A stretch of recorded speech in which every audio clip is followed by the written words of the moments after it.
அனைவருக்கும் வணக்கம். வாழ்க வளமுடன். அதாவது ஜோதிடத்தை யாரால் தொழிலாக கொள்ள முடியும் பார்த்தீங்க அப்படின்னா, யார் அதாவது அஸ்ட்ராலஜி ஆஃபீஸ் வச்சு அந்த அதாவது நான் ஜோசியம் பார்த்து தான் நான் பிழைக்கேன், என்னுடைய தொழில் என்னென்னு பார்த்தீங்க அப்படின்னா நான் ஜோதிடம் பார்க்குறது தான், நான் ஜாதகம் பார்க்குறது தான் என்னுடைய பொழப்பு அப்படின்னு யாரால் சொல்ல முடியும்? யார் முதல்ல ஒரு ஜோதிட தொழிலில் இருந்து பார்க்க முடியும் அப்படின்னு கேட்டிங்க அப்படின்னா, ஒரே வார்த்தையில் ஷார்ட்டாக சொல்லிடலாம், பொழப்பத்தவனால் தான் ஜோதிட தொழிலை பார்க்க முடியும். என்னடா இப்படி சொல்கிறார அப்படின்னு நிறையா பேர் கொஞ்சம் விதண்டாவாதம் பண்ணக்கூடிய அமைப்பாக தான் இருக்கும். ஆமாம், ஆரம்ப நிலையிலேருந்து ஒரு பொழப்பத்தவனாக இருக்கணும். பொழப்பத்தவன் அப்படின்னு கிராமத்தில் சொல்லுவாங்க. வேலை வெட்டி இல்லாத பொழப்பத்தவையா, அவன் ஊரை சுற்றிட்டு வரான் அப்படின்னு சொல்லுவாங்க, பார்த்துருக்கீங்களா? அப்படி அதாவது ஆரம்பத்திலேருந்தே ஒரு சரியான வேலை கிடைக்காம எல்லா ஒரு வேலையிலையும் முயற்சி பண்ணி எல்லாத்துலேயுமே என்ன சொல்கிறது, ஒரு தோல்வி நிலையை கண்டவர்களால் மட்டும்தான் ஜோதிட தொழிலில் ஈடுபட முடியும். அதான் ஒரே வரியில் பொழப்பத்தவனால் தான் ஜோதிட தொழிலில் ஈடுபட முடியும் அப்படின்னு சொல்லியிருந்தேன். சரி, ரைட்டு. அப்போது இந்த வார்த்தையை நான் ஏன் சொல்கிறேன்னு பார்த்தீங்க அப்படின்னா, 10ஆம் வீட்டு அதிபதி தானே ஒரு மனிதனுக்கு தொழிலை தீர்மானிக்கக்கூடிய இடம் பார்த்தீங்க அப்படின்னா 10ஆம் இடம். அப்போ 10ஆம் வீட்டு அதிபதி வலுத்து நல்ல நிலைமையில் நல்லா இருந்துட்டார் அப்படின்னா, அந்த ஜாதகர் ஒரு நல்ல ஒரு உத்தியோகத்தில் நல்ல ஒரு செல்வாக்கான வாழ்க்கையை 4 பேர் மதிக்கக்கூடிய ஒரு நிலைமையில் ஒரு அரசு துறையோ அல்லது ஒரு தனியார் துறையிலையோ ஒரு போஸ்டிங்கில் இருந்துருவார். அப்படி இல்லை அப்படின்னா ஒரு உத்தியோகத்தில் இருந்துருவாங்க. அவங்களுக்கு அதிலேயே போதுமான நேரம் கிடைக்காம வேலைகள் இழுத்து கொண்டு போயிட்டுருக்கும். அப்போ 10ஆம் வீட்டு அதிபதி நல்லா இருந்துட்டு அவங்களுக்கு வேலை அப்படிங்கிறது ஒன்று அமைஞ்சிரும். வேலை அமைந்த பிற்பாடு ஜோதிட தொழிலில் ஈடுபட முடியுமா கேட்டிங்க அப்படின்னா, ஜோதிட தொழிலாக கொள்ள முடியாது. நான் சொன்னது போல் 5, 8, 12ஆம் வீட்டு அதிபதியினுடைய தசாபுத்தி அந்தரங்கள், அதாவது திசை விட்டுருங்க, புத்தி அந்தரங்கள் வருது அப்படின்னா ஜோதிட கலையை தெரிந்து கொள்ளக்கூடிய ஒரு பக்குவ நிலை அவங்களுக்கு ஏற்படும். அவங்க தெரிஞ்சுக்கிடுவாங்க, ஓஹோ ஜோதிடம்னா இதுதான் இப்படி தான் அப்படிங்கிறத அவங்க தெரிஞ்சுக்கிட முடியும். தொழிலாக யார் பார்க்க முடியும்? 10ஆம் இடம் பலவீனமாக இருக்கா, 10ஆம் பாவம் பாதிக்கப்பட்டிருக்கான்னு பாருங்கள். இந்த விதியை நான் இதுக்கு முன்னாடி வீடியோக்குள்ளே 10ஆம் பாவத்தை வச்சு நான் ஜோதிட தொழிலுக்கு சொல்லலை. என்கிட்டே இப்போ ரீசெண்டாக நிறைய பேர் கேட்குறீங்க, சார் நான் ஜாதகம் படிக்க முடியுமா, நான் ஜாதகத்தை தொழிலாக கொள்ள முடியுமா அப்படின்னு. நேற்று கூட ஒருத்தர் ஃபோன் பண்ணி ஒரு கிளைண்ட்டு பேசுகிறாப்புல. அவர் நம்மளுடைய யூடியூப் சேனலில் ஃபாலோவர் தான். கீழே கமெண்டில் கூட கேட்டிருந்தாப்புல. அப்போ நேற்று கால் பண்ணி பேசும்போது பார்த்தீங்க அப்படின்னா, அவருக்கு 10ஆம் பாவம் வீக்கு. 10ஆம் பாவம் ஒரு பாவம் பலவீனமாக எப்படி ஆகும், எப்படி பலம் பெறும் அப்படின்ற வீடியோ கூட நான் போன வீடியோவில் கொடுத்துருந்தேன். நேற்று கூட ஒரு வீடியோ போட்டிருந்தேன். அது ரிலேட்டடாக நீங்கள் எடுத்து பார்த்தா கூட தெரிஞ்சிடும். 10ஆம் பாவம் பலவீனமாயிடுச்சா, 10ஆம் பாவ அதிபதி கொஞ்சம் ஸ்தம்பிச்சு போய் இருக்கிறாரா, ஒரு நிலை இல்லாமல் இருக்கிறாரா, முதல்ல 10ஆம் பாவம் தொழில்ஸ்தானம் அடிபட்டு போச்சா, அதுக்கடுத்து வரக்கூடிய, அதாவது தொழில்ஸ்தானம் அடிபட்டு போச்சு அப்படின்னாலே அவங்களுக்கு நடக்கக்கூடிய திசை என்ன அப்படிங்கிறத நம்ம பார்க்கணும். தொழில்ஸ்தானம் அடிபட்டு போச்சு அப்படின்னா அவங்களுக்கு நடக்கக்கூடிய திசைக்கு தகுந்தாற் போல் தொழில் மாறிக்கிட்டே இருக்கும்.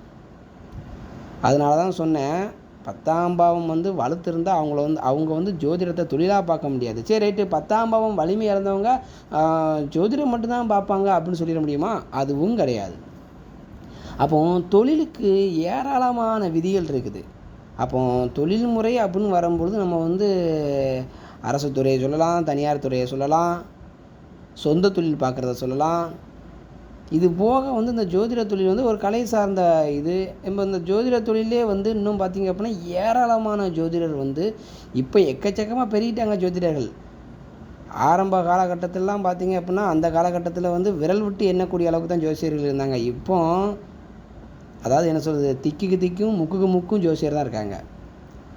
அதுலேயும் சும்மா உருட்டுற ஜோசியர் இருக்க தான் செய்கிறாங்க, திறமையான ஜோதிடர் நிறையா இருக்கிறாங்க. இதில் திறமையான ஜோதிடர்கிட்ட உருட்டுற ஜோதிடர்கிட்ட இந்த ரெண்டுக்கும் என்ன வித்தியாசம்னு பார்த்தீங்க அப்படின்னா, ஒன்றுமே தெரியாது, சும்மா என்னத்தையாவது சொல்லிட்டு இருப்பார். அவருக்கு கூட்டம் அப்படியே அள்ளிட்டு போகும்.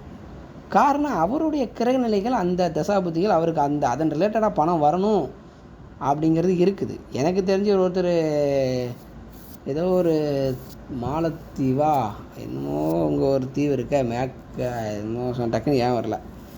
அந்த தீவில் ஏதோ ஒரு கோயிலில் இருக்காப்புலையா. கோயிலில் வந்து கொஞ்சம் அர்ச்சகர் ஒர்க்கு அர்ச்சகர் ஒர்க்கு பண்ணிக்கிட்டே வந்து ஜாதகம் சொல்கிறாங்க. இந்த அர்ச்சகராக இருக்கக்கூடியவங்களை எல்லாருமே வந்து நம்ம ஜாதகம் இதாக நல்லா சொல்லுவாங்க அப்படின்ட்டு மக்கள் மனதில் ஒரு பெரிய நம்பிக்கை.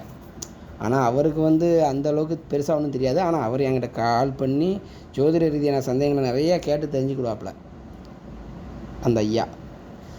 அப்போ அவருக்கு என்னென்னு பார்த்தீங்க அப்படின்னா, நானே பார்த்து சொன்னேன், உங்களுக்கு வந்து சும்மா உங்களுடைய வாக்கால் சொல்கிறது தான் ஜோதிடம், நீங்கள் வந்து கணிச்செலாம் சொல்லிக்கிட மாட்டீங்க அப்படின்னு நான் சொன்னேன். ஆமாம், நீங்கள் சொல்கிறது தான் உண்மை, அப்படி தான் சொல்கிறேன். ஆனால் எனக்கு கூட்டம் என்னால் பார்த்து முடியலை, எனக்கு கூட்டம் அவ்வளோ கூட்டம் வருது அப்படிங்கிறாரு. காரணம் என்ன பார்த்தீங்க அப்படின்னா, அவங்களுக்கு இப்படி தான் ரூபா வரணும் அப்படின்னு இருக்குது. மற்றபடி அவங்க உண்மையை சொல்லுவாங்க, பொய் சொல்லுவாங்க அப்படிலாம் கிடையாது. அவங்க வாயினால் 2 வார்த்தையை கேட்கணும் அப்படின்னே எத்தனை கூடிய எவ்வளவோ மக்கள் இருக்காங்கல்ல. எனக்கு ஜாதகம் எழுத கற்றுக் கொடுத்த ஜோதிடர் இருக்கார்ல, என்னுடைய குருநாதர்னு சொல்லலாம். ஆனால் ஜாதகம் கணிக்க கற்று தரலை. நான் இதை அடிக்கடி என்னோடய வீடியோக்களில் பதிவிட்டுட்டே இருக்கிறேன். நான் வந்து அவரை குறை சொல்லலை, ஆனால் அவர் ஜாதகம் கணிக்கிற, அதாவது அந்த ஜாதகம் கணிச்சு நம்ம எழுதுகிறோம் பார்த்தீங்களா, ஜாதகம் வருத்துவாங்க அப்படின்னு பிறந்த குழந்தைக்கு, அதை வந்து நமக்கு எனக்கு கற்றுக் கொடுத்தாரு. அதுக்கப்புறம் அவரே சொன்னார், ஜோதிடம் அப்படிங்கிறது உனக்காக வரணும் அப்படின்னாரு. ஸோ அவர் சொல்லி 10 வருஷம் ஆச்சு. எனக்கு இப்போ ஒரு 3 வருஷமாக தான் எனக்கு வந்து நல்ல ஒரு பிடிப்பு ஏற்பட்டிருக்குது. சரி, இதில் இன்னொரு விஷயம் என்னென்னு பார்த்தீங்க அப்படின்னா, அந்த ஜோதிடர் ஏன் சொல்ல வரேன் பார்த்தீங்க அப்படின்னா, அவருக்கு எனக்கு ஜாதகம் எழுத கணிக்க கற்றுக் கொடுத்தார்ல, அந்த ஜோதிடருடைய ஜாதகத்தையும் நான் பார்த்துருக்குறேன். அவருடைய வாழ்க்கை முறையும் என்கிட்ட சொல்லியிருக்கிறாரு. ஏமா கொஞ்ச நாள் ட்ரைனிங் போயிருந்தோம்ல, அப்போ அவருடைய வாழ்க்கை முறையில் என்ன, பொழப்பத்து போய் தான் இருந்திருக்கிறாரு. ஆரம்ப நிலையில் வந்து பொழப்பு இல்லாமல், வேலை இல்லாமல், ரொம்ப கஷ்டப்பட்டு, அதாவது வந்து ஒன்றுமே வழி இல்லாமல், சினிமா போக, ஊரை சுற்ற, அங்கே ஒரு வேலைக்கு போய் நிலையாக அந்த இடத்துல வேலை பார்க்காம, பேருக்கு 1 மாதம் 2 மாதம் இப்படியெல்லாம் சுற்றிட்டு வந்து, அதாவது அந்த ஜோதிட துறைக்கு வரணும் அப்படின்னா பல அவமானங்களையும் பல அனுபவங்களையும் கடந்து தான் ஒரு நிலையில் உட்கார முடியும்.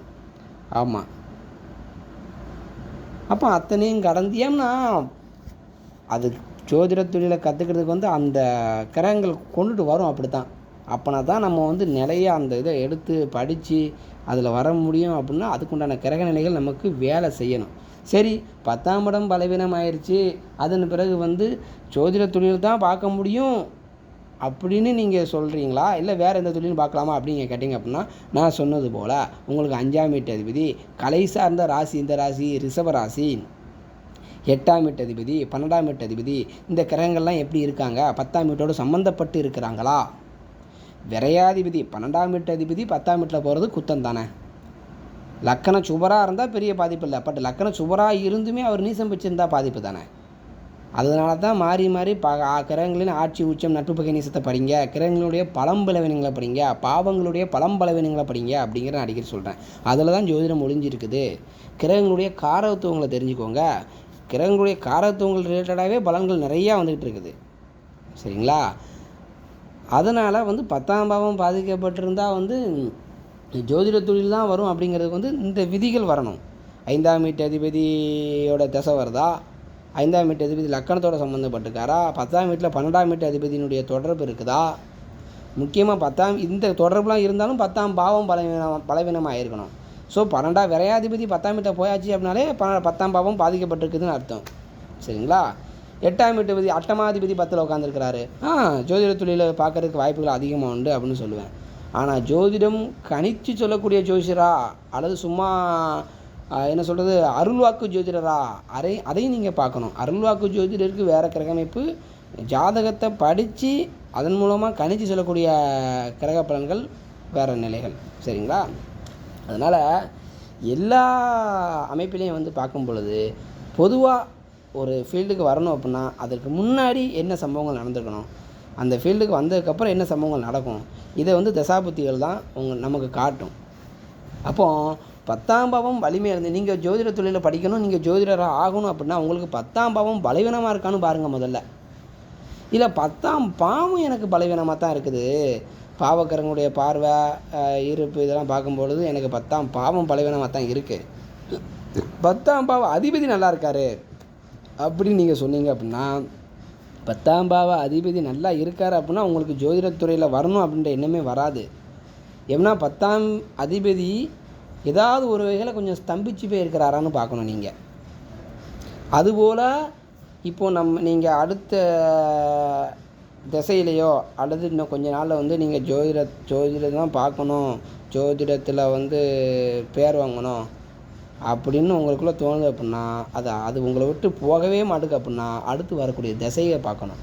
அந்த தசாநாதன் 8ஆம் வீட்டு அதிபதியினுடைய தொடர்பில் இருக்கிறாரா அல்லது 12ஆம் வீட்டு அதிபதியினுடைய தொடர்பில் இருக்கிறாரா, அந்த கிரகம் 1, 5, 9ஆம் வீட்டோட சம்மந்தப்படுகிறாரா அப்படிங்கிற பார்க்கணும். ஏன்னா ஜோதிடத்தை சொந்தமாக தானே பார்க்க முடியும், யாருக்கும் அடிமையாக பேர்ந்து பார்க்க முடியாதுல, சரிங்களா? சொந்த தொழில் மாதிரி தானே அது. இந்த மாதிரி ஜோதிடத்துறைக்குள்ளே வரணும் அப்படின்னா இந்த மாதிரி கிரக அமைப்புகள்லாம் இருக்குது அப்படிங்கிறத அவங்களுக்கு தெரியப்படுத்திக்கிறேன், சரிங்களா?